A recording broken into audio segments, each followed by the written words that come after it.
नमस्कार दोस्तों, मैं राकेश मेहरा जीके क्लासेस के यूट्यूब चैनल पर आप सभी का हार्दिक स्वागत करता हूं। करंट जीके की इस सीरीज में आज हम ट्रेसिंग द रेन बर्ड इस पर चर्चा करेंगे। ये जो ट्रेसिंग द रेन बर्ड चातक पक्षियों से संबंधित है, जो हमें मानसून के बारे में जानकारी देंगे। अब कैसे जानकारी देंगे और इस टॉपिक से कैसे क्वेश्चन बन सकते हैं, इसी वीडियो में हम जानने का प्रयास करेंगे।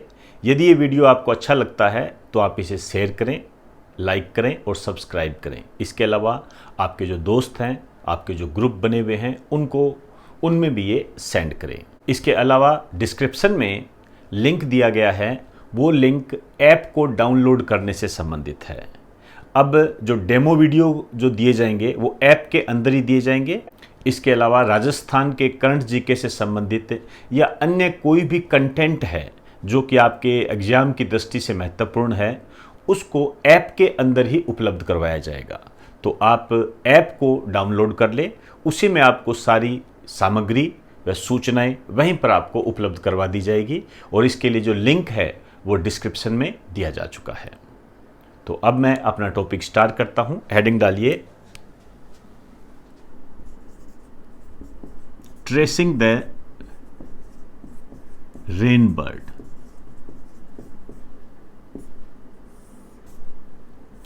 ये जो ट्रेसिंग द रेन बर्ड है, ये मानसून की जानकारी से संबंधित है और ये जो प्रोजेक्ट है, लिखिए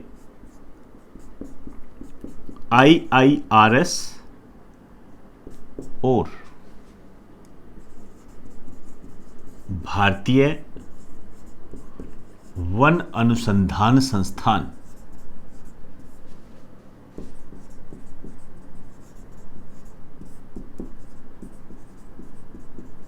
देहरादून का प्रोजेक्ट है।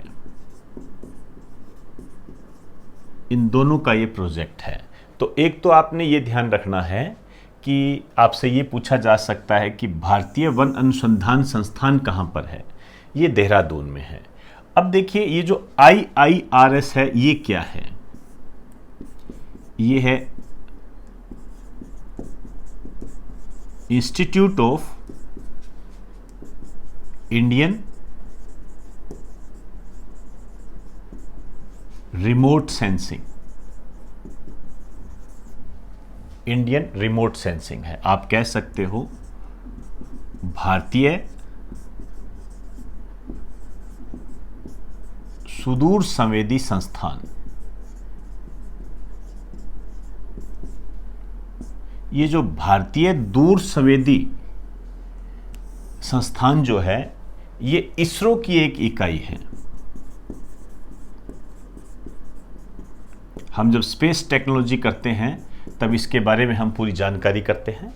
और ये जो इसरो है, आप वेल नोन हो इसके बारे में, इंडियन स्पेस रिसर्च ऑर्गेनाइजेशन।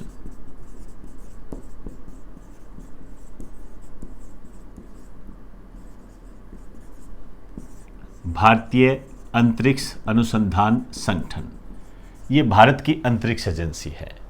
तो इन दोनों का ये प्रोजेक्ट है। अब हम बात करते हैं इसका उद्देश्य क्या है, पर्पज क्या है।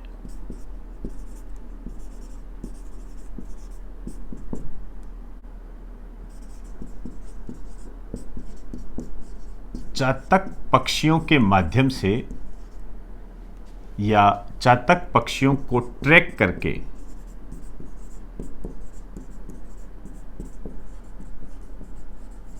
मानसून की स्थिति का पता लगाना।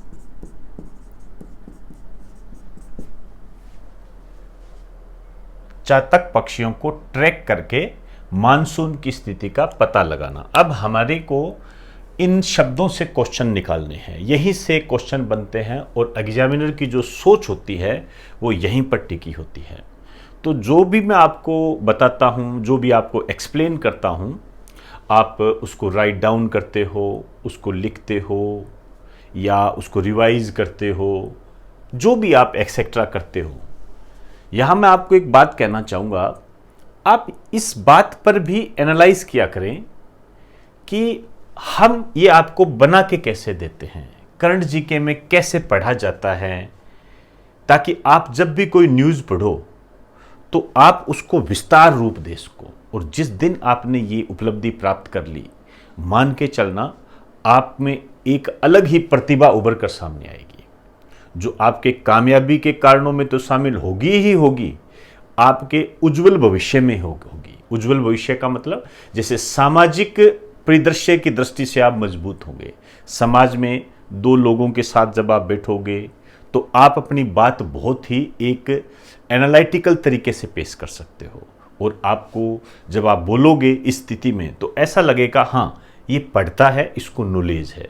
तो अपने आप में क्या होता है, हमारा पर्सनैलिटी डेवलपमेंट होता है ये। तो मैं आपको यहाँ पर एक हिदायत देना चाहूँगा कि जो भी, जैसे मैंने ये लिखाया, चातक पक्षियों को ट्रैक करके मानसून की स्थिति का पता लगाना। अब चाहो तो छोड़ दो इसको यहीं पर, टॉपिक खत्म। लेकिन नहीं, एग्जामिनर इससे आगे की बात पूछता है और आपने उसी समझ को डेवलप करना है। क्लियर? तो बच्चों, आपको जो मैं ये बातें बताता हूँ ये आपके भविष्य के निर्माण के लिए होती है, तो इस पर थोड़ा गौर किया करें। क्लियर? आइए अब देखिए, यहां पर जो हम बात करने जा रहे हैं, सबसे पहले हम बात करेंगे ट्रैक की। भाई ट्रैक कैसे करेंगे? आइए, ट्रैक करेंगे उपग्रहों के माध्यम से, सैटेलाइट के माध्यम से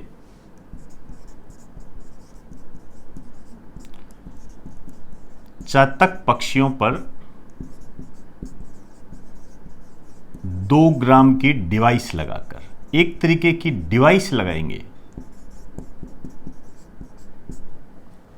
2 ग्राम की डिवाइस लगाकर है।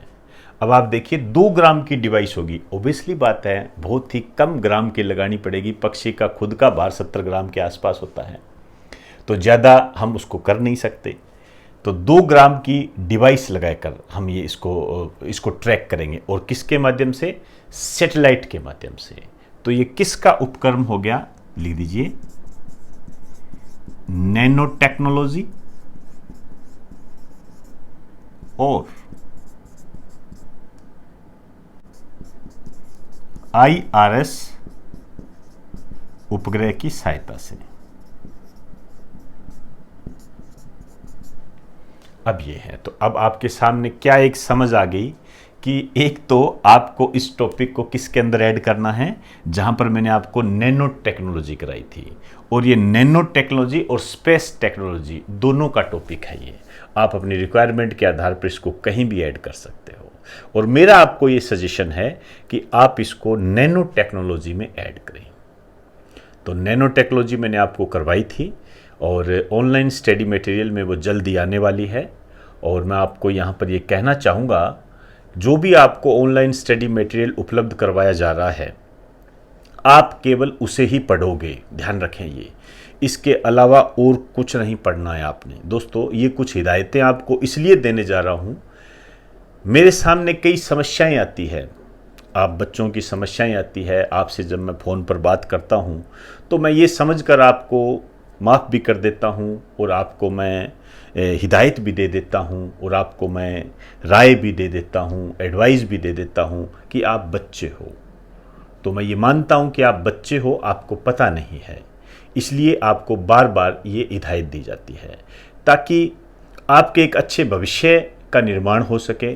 क्योंकि ये एक वेल नोन बात है, जिसको मैं कहने में बिल्कुल संकोच नहीं करूँगा, और करना भी नहीं चाहिए इस बात को, कि आपकी कामयाबी जो है, आपकी जो कामयाबी है वो मेरी कामयाबी से जुड़ी हुई है। ऑब्वियसली बात है, आप यदि कामयाब होगे तो मैं ऑटोमेटिक कामयाब हो जाऊंगा। तो इस कारण से आपको मैं बार बार कहता हूं, और बार बार आपका समय मैं लेता हूं। जो भी आपको बता रहा हूं, आपको वही पढ़ना है, इसके अलावा और कुछ नहीं पढ़ना। मेरी जिम्मेवारी है आपको, आप इसको 15 बार पढ़ दीजिए, रिवाइज करते जाइए, और कुछ मत पढ़िए। तरह तरह के जो आप PDF लेके आते हो, तरह तरह से जो आप अन्य किताबों के जंजाल में जो भरे रहते हो, इसको बंद कर दीजिए, प्लीज़ इसको बंद कर दीजिए। यदि आप मेरे नियंत्रण में, या मेरे प्रशासन में, या मेरे ही संचालन में आप अपनी तैयारी करते हो तो, और यदि मेरे संचालन में नहीं करते हो तो आप अपनी तैयारी करने के लिए स्वतंत्र हो। उसके लिए फिर मैं आपको कुछ नहीं कहना चाहता। लेकिन जो बच्चे हमारे प्रशासन में या हमारे नियंत्रण में या हमारे संचालन में जो तैयारी कर रहे हैं, वो हमें भी आगे बढ़ाएंगे और खुद भी आगे बढ़ेंगे। तो उनके लिए जो हम दिशा निर्देश जारी करते हैं वो आप फॉलो करें। आपको यही पढ़ना है, इसके अलावा और कुछ नहीं पढ़ना। आपका दोस्त क्या कहता है, क्या आपको राय देता है, कौन सा आपको पोथा आपको पढ़ने के लिए लाके देता है, प्लीज़ उसको छोड़ दीजिए। उसकी अपनी समस्या है, उसको अपने तरीके से करने दीजिए। आप अपने तरीके से करें, क्योंकि ऐसी बहुत सारी समस्याएं आ रही है, मेरे पास फ़ोन आते हैं, मैसेज आते हैं। तो उसके निवारण के लिए आपको मैं यही कहना चाहूँगा, ये जो अनर्गल चीज़ें हैं इनको छोड़ दीजिए। आपका दोस्त क्या करता है उसको करने दीजिए। आप एक बार आप 6-7 महीने मेरे अकॉर्डिंग चल के देखिए, आपको एक रिजल्ट मिलेगा। हमने जो एलडीसी में इस तरीके के जो निर्देश लागू किए थे उसका रिजल्ट हमें मिला था। अब उन्हीं निर्देशों को और ज़्यादा टाइट करके हमने जो पटवारी और कांस्टेबल का जो टारगेट रखा है उसको भी हम आगे बढ़ा रहे हैं। इसके अलावा जो आपको इंडियन जीके और जनरल साइंस के जो ऑनलाइन स्टडी मटेरियल दिया जा रहा है, वो आपके एसएससी से रिलेटेड जितने भी एग्ज़ाम है, चाहे सीपीओएसआई है एक्सेट्रा, जो भी एग्ज़ाम है उसके लिए बहुत लाभदायक है। प्लस रेलवे के एग्ज़ाम जो होंगे उसमें ये महत्वपूर्ण है, ध्यान रखें, इनको ही पढ़ना है। आपकी कोई भी गलती आपको भी नुकसान पहुंचा सकती है, मेरे को भी नुकसान पहुंचा सकती है। ये उन बच्चों के लिए है जो मेरे संचालन में काम करते हैं। जो मेरे संचालन में काम नहीं करते हैं वो अपने तरीके से कर सकते हैं, स्वतंत्र है वो, और उनकी हर बात का मैं भी सम्मान करता हूँ। लेकिन जो मेरे संचालन में कर रहे हैं उनके लिए ये निर्देश है। ये बार बार आपको मैं कहता भी रहूँगा, ताकि आप ये जो कोविड-19 का जो टाइम पीरियड चल रहा है इसको व्यर्थ ना जाने दो। मैंने पहले भी कहा था, ये गोल्डन चांस है आपके लिए, गोल्डन चांस है। 28 फरवरी 2021 जो आपकी पटवारी की डेट आई हुई है उसको ध्यान से रखते जाइए। तब तक आप 15 बार इसको सिलेबस कर लोगे। और मेरा भी, आप कल से देख रहे होंगे टेलीग्राम पे, आपने देखा होगा कि मैं लगातार रिकॉर्डेड वीडियो डाल रहा हूँ, लगातार रिकॉर्डेड। ये इसी क्रम में चलता रहेगा और इसी आधार पर ही आपको सारी चीज़ें उपलब्ध करवा दी जाएगी। और जल्द से जल्द आपका सिलेबस पूरा करवाकर आपको मैं बाकायदा ऑनलाइन, यदि ऑफलाइन क्लासें चल गई तो फिर ऑफलाइन भी, और ये ऑनलाइन तो चलेगा ही चलेगा। हाँ, एक बात और ध्यान रखें, ये ऑनलाइन जो क्लासेज है, ऑनलाइन स्टडी मटेरियल जो आपको उपलब्ध करवाया जा रहा है, ये हमेशा चलता रहेगा, ये कभी बंद नहीं होगा। कईयों के मन में ये भावनाएं आ रही है, मेरे पास कई कॉल आए थे, कहते कि सर ये ऑफलाइन के बाद में बंद हो जाएगा क्या? बिल्कुल भी बंद नहीं होगा। ऑनलाइन और ऑफलाइन दोनों साथ साथ चलते रहेंगे हमेशा के लिए, इसमें कोई फेरबदल नहीं होगा। ये ऑनलाइन क्लासें ऑफलाइन के बाद भी चलेगी और हमेशा चलती रहेगी। और इस ऑनलाइन को तो मैं और भी ज़्यादा वाइड करूँगा, जिसमें आगामी प्रोसेस के तहत आपकी टेस्ट सीरीज़ में शामिल करने जा रहा हूँ। और मैंने आपको कहा ना, आप ऐप डाउनलोड कीजिए, उसके तहत आपको राजस्थान करंट जीके वहाँ पर सारा का सारा एक जगह व्यवस्थित मिल जाएगा। और इसके अलावा एक और नया पोर्शन स्टार्ट करूँगा मैं, वो स्टैटिक जीके भी प्रारंभ करूंगा। वो स्टैटिक जीके आपको ऐप में मिलेगा, इसलिए आप ऐप को डाउनलोड करके रखें और उसके लिए जो लिंक है वो डिस्क्रिप्शन में दिया जा चुका है। तो मेरी बात को आप समझ गए होंगे, यही पढ़ना है जो मैं आपको बता रहा हूँ। जो मेरे संचालन में चल रहे हैं बच्चे, मैं उनकी बात कर रहा हूँ। और इसके अलावा कहीं भी दिग्भ्रमित होने की कोई आवश्यकता नहीं है। कोई भी आपको कोई भी एक्सेट्रा कोई भी बात कहता है, एक बार उसको कर लेने दीजिए। आप मेरे हिसाब से चलिए और बढ़िया तरीके से आप तैयारी करते जाइए। जहाँ कह रहा हूँ ऐड कर लो, वहाँ ऐड कर लो, अपडेट कर लो, बस यही काम करना है आपने। आप और हम मिलकर एक इतिहास बनाने की क्षमता रखते हैं, ध्यान रखना। और इस बार हम कुछ नया ज़रूर करेंगे, लेकिन ये बिना आपकी सहायता के, बिना आपके प्रयास के बिल्कुल भी संभव नहीं है, बिल्कुल भी संभव नहीं। मैं यहाँ पर कितना भी आपको बताता रहूँ, यदि आप इस गाइडलाइन को फॉलो नहीं करोगे तो फिर हमारी ये कड़ी टूट जाएगी। और कड़ी टूट जाएगी तो दोस्तों इतिहास नहीं रचा जाता। इतिहास रचने के लिए तो अपने दोनों का मिलना बहुत ज़रूरी है। तो हम चाहे किसी तरीके से करें, आपको जो भी मटेरियल उपलब्ध करवाया जा रहा हूं दोस्तों, मेरी जिम्मेदारी है कि क्या पढ़ना है, क्या आपको पढ़ाना है। आपने सिर्फ उसको समझना है और अपने दिमाग में उतारना है, और एग्जाम में जैसे ही कोई क्वेश्चन आए उसको टैकल करने की क्षमता आप में आनी चाहिए। बस इतना आपका काम है, और वो मैं यहाँ जो समझाने का प्रयास कर रहा हूँ वो लगातार मैं करता रहूँगा, और भी ज़्यादा इफेक्टिव हम इसको करते रहेंगे। तो क्लियर, मेरी बात समझ में आ गई होगी आपकी। बिना दिग्भ्रमित हुए अपनी तैयारी कीजिए, और ये ऑनलाइन हमेशा चलता रहेगा, ऑनलाइन बंद नहीं होगा। अपने मन से भ्रांतियां निकाल दीजिए ये, और डेली का डेली आपको अब ज़्यादा वीडियो उपलब्ध करवाए जा रहे हैं। इसका सबूत आप पहले से देख चुके हो, और जल्दी से जल्दी आपका कोर्स पूरा करवा के फिर इसको रिवाइज करवाया जाएगा। क्लियर, आइए अब देखिए, तो नैनो टेक्नोलॉजी और स्पेस टेक्नोलॉजी में आप इसको ऐड कर सकते हो। मैं आपको हिदायत दूंगा कि नैनो टेक्नोलॉजी में इसको ऐड कर लीजिए। अब देखिए, यहां मैं बात करने जा रहा हूं मानसून की स्थिति। हालांकि मानसून की स्थिति मैंने राजस्थान में तो करवा दी है, जिसका वीडियो आज शाम तक अपलोड हो जाएगा, और नहीं तो आधी रात तक अपलोड हो जाएगा। और उसके बाद में जब इंडिया जी के चलेगा तब भी मैं मानसून को लेकर चलूंगा। लेकिन मानसून से संबंधित जो क्वेश्चन बने हुए हैं उसको थोड़ा सा आधारभूत बात मैं कर लेता हूं आपकी। एक तो ये जो मानसून है ये मौसम शब्द से बना है, मौसम शब्द से बना है। ये क्वेश्चन आया हुआ है, आपको जानकर ये हैरानी होगी। आप राजस्थान के जो एग्जाम हुए हैं उसमें देखिए आप, उसमें ये क्वेश्चन आया हुआ है कि मौसम शब्द किस भाषा का शब्द है। क्लियर, तो मौसम शब्द जो है अरबी भाषा का शब्द है, और इसी से ही मानसून की उत्पत्ति हुई है। अब देखिए, बहुत सारे जो उपोषण उच्च वायुदाब पेटियां होती है वहां से व्यापारिक पवनें आती है। वो व्यापारिक पवनें मार्च के महीने में जब सूर्य भूमध्य रेखा पर सीधा चमकता है तो वहाँ पर निम्न वायुदाब की स्थिति पैदा करता है, और निम्न वायुदाब की स्थिति पैदा करता है तो जो व्यापारिक पवनें आती है वो उत्तरी गोलार्ध में दक्षिणी पश्चिमी दिशा का रूप ले लेती है, और भारत में सबसे पहले केरल में बारिश करती है। तो ये बातें हम वहाँ पर डायग्राम के माध्यम से एक्सप्लेन रूप में करेंगे। यहाँ मानसून की मैं वो बातें कर रहा हूँ जो बेसिक बातें हैं। जब इंडिया जी के चलेगा तब वहाँ मानसून पढ़ेंगे, और राजस्थान में तो मैंने करवा भी दिया है ऑनलाइन स्टडी मटेरियल के तहत, जो अभी आपको अवेलेबल हो जाएगा थोड़ी देर में। टेक्निकल टीम अपने हिसाब से उसको कर देगी। अब देखिए, भारत में मानसून की उत्पत्ति, भारत में जो मानसून की उत्पत्ति है वो हिंद महासागर से होती है। क्लियर, और मानसून का जो नाम दिया गया है ये है दक्षिणी पश्चिमी मानसून, ये दिशा के आधार पर है। तो भारत में जो मानसून आता है वो कौन सा मानसून आता है? दक्षिणी पश्चिमी मानसून आता है।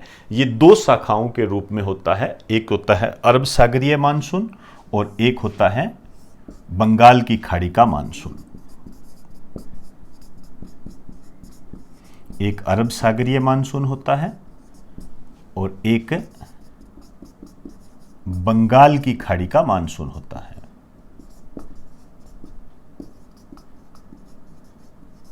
ये जो सबसे पहले जो मानसून आता है वो अरब सागरीय मानसून होता है। एक लाइन लिख दीजिए, भारत में सबसे पहले यही मानसून आता है। अब आपके यहां पर जो क्वेश्चन बनता है वो ये बनता है कि भारत में सबसे पहले किस मानसून का आगमन होता है? तो अरब सागरीय मानसून। भारत में जो मानसून प्रवेश करता है उसका नाम क्या है? दक्षिणी पश्चिमी मानसून। भारत में मानसून की उत्पत्ति कहां से होती है? हिंद महासागर में। और भारत में मानसून शब्द की उत्पत्ति, ये क्वेश्चन बता रहा हूं जो आरपीएससी ने पूछा था, मानसून शब्द की उत्पत्ति किस भाषा के शब्द से हुई है? मानसून शब्द की उत्पत्ति किस भाषा के शब्द से हुई है? अरबी भाषा के शब्द से हुई है। ये आया हुआ है। आइए, अब यहां पर एक बात और ध्यान रखनी है फैक्ट के तौर पर।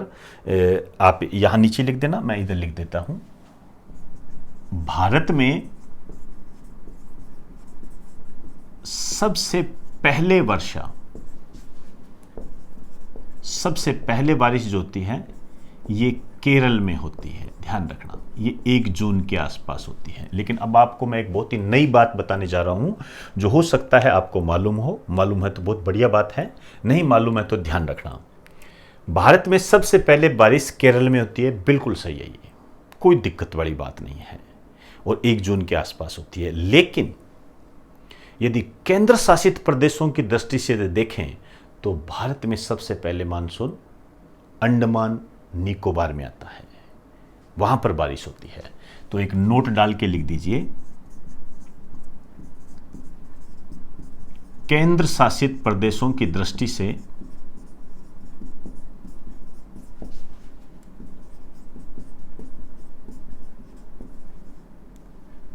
सबसे पहले वर्षा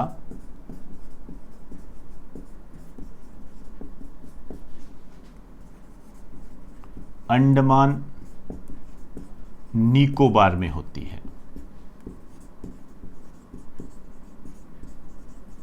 और ये जो होती है 25 मई के आसपास होती है।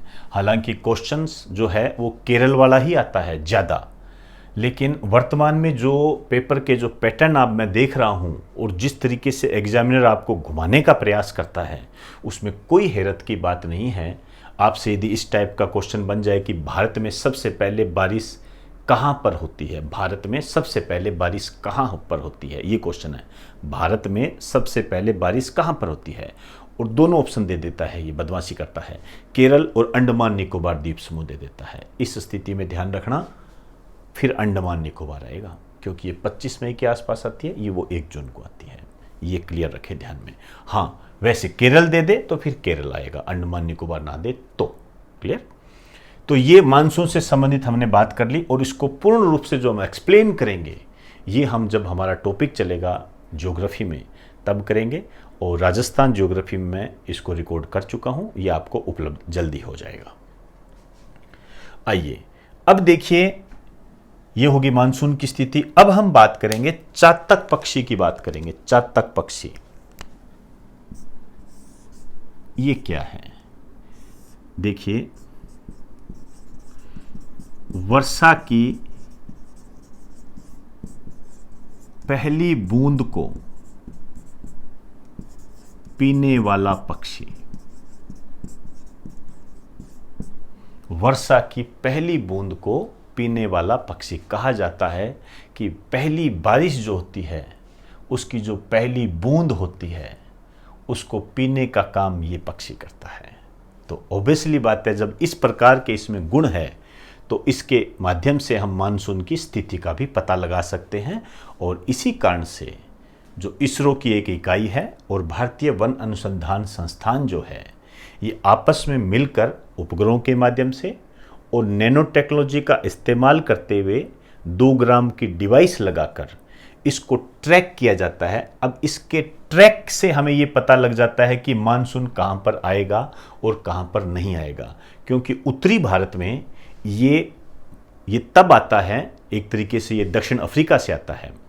ये तब आता है जब मानसून आता है, और मानसून जैसे ही जाता है ये चला जाता है। प्रवासी पक्षी है एक तरीके का ये, तो ध्यान रखें। ये इस कारण से हम ये कह सकते हैं कि ये मानसून की स्थिति का पता लगाया जा सकता है, और इसी प्रयास के तहत ये ट्रेसिंग द रेन बर्ड प्रारंभ किया गया है। चातक पक्षी का जो अन्य नाम है, ये भी आपने थोड़ा ध्यान रखना है, कुक्कू, रेन बर्ड के नाम से भी इसको जानते हैं, और एक इसको चितकबरी कोयल भी कहते हैं।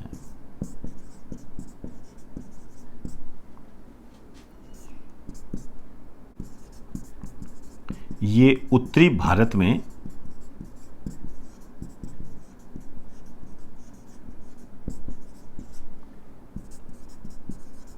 मानसून के साथ आते हैं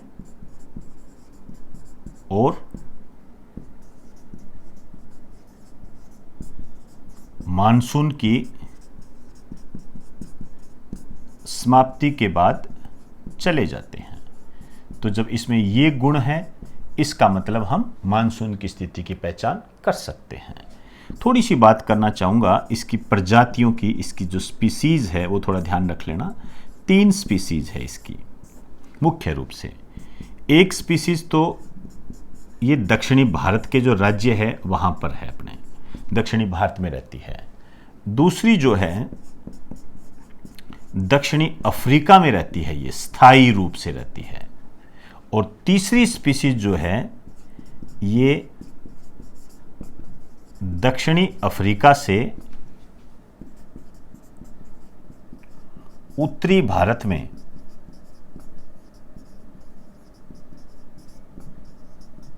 आती जाती रहती है, उत्तरी भारत में आती जाती रहती है। तो ये 3 प्रजातियां हैं इसकी, चातक पक्षी की। तो देखिए हमने इस छोटे से टॉपिक को कैसे तैयार किया है। इसी तरीके से आपने हर टॉपिक को पढ़ना है और अपने मन में क्वेश्चन लाते जाइए, उनका जवाब देते जाइए।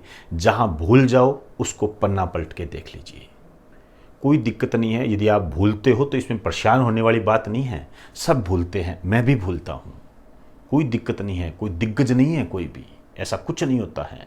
लेकिन हम इस भूलने की प्रक्रिया को कम कर सकते हैं और वो हम रिवाइज के माध्यम से कर सकते हैं।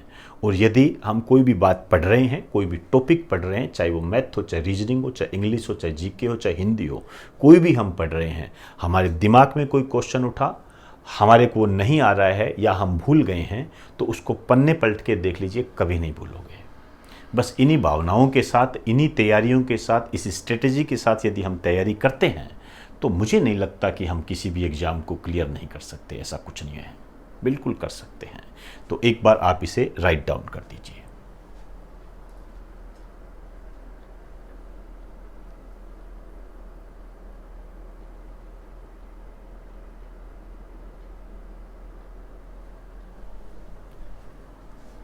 तो दोस्तों, आज हमने रेन बर्ड, चातक पक्षी के द्वारा मानसून की स्थिति को कैसे पता लगाएंगे, इसको हमने जानने का प्रयास किया।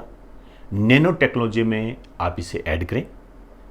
और इसके अलावा एक न्यूज़ और है, आप चाहो तो एक लाइन में लिख देना, इतनी खास नहीं है वैसे तो। मध्य प्रदेश के जो पूर्व राज्यपाल थे लालजी टंडन, उनका निधन हो चुका है। इतनी कोई खास बात नहीं है, बस एक लाइन में थोड़ा सा ध्यान रख लें।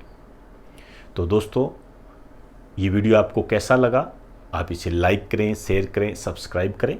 और इसके अलावा डिस्क्रिप्शन में जो ऐप का लिंक दिया गया है, उस लिंक को आप इस्तेमाल करते हुए अपने मोबाइल फ़ोन में ऐप को डाउनलोड कर लें। क्योंकि अब जो ऐप में हम नई नई बातें देने जा रहे हैं, वो फिर आपको ऐप में बहुत ही सिस्टमेटिक तरीके से मिलेगी, जिसके तहत टेस्ट सीरीज प्रोसेसिंग में है और राजस्थान के करंट जीके का पूरा बंडल वहीं मिलेगा आपको। पूरा सिस्टम जो है, जो हम उपलब्ध करवा रहे हैं, वो वहीं मिलेगा। और इसके अलावा जो स्टैटिक जीके होता है, उसको भी मैं वहीं पर ही उपलब्ध करवाऊंगा आपको एक साथ सारा। वो फ्री ऑफ कॉस्ट होगा, उसमें कोई दिक्कत वाली बात नहीं है। लेकिन इसके लिए आपको ऐप को डाउनलोड करना पड़ेगा। तो इन्हीं शब्दों के साथ अब आप मुझे इजाज़त दीजिए। आप सभी को मेरा नमस्कार।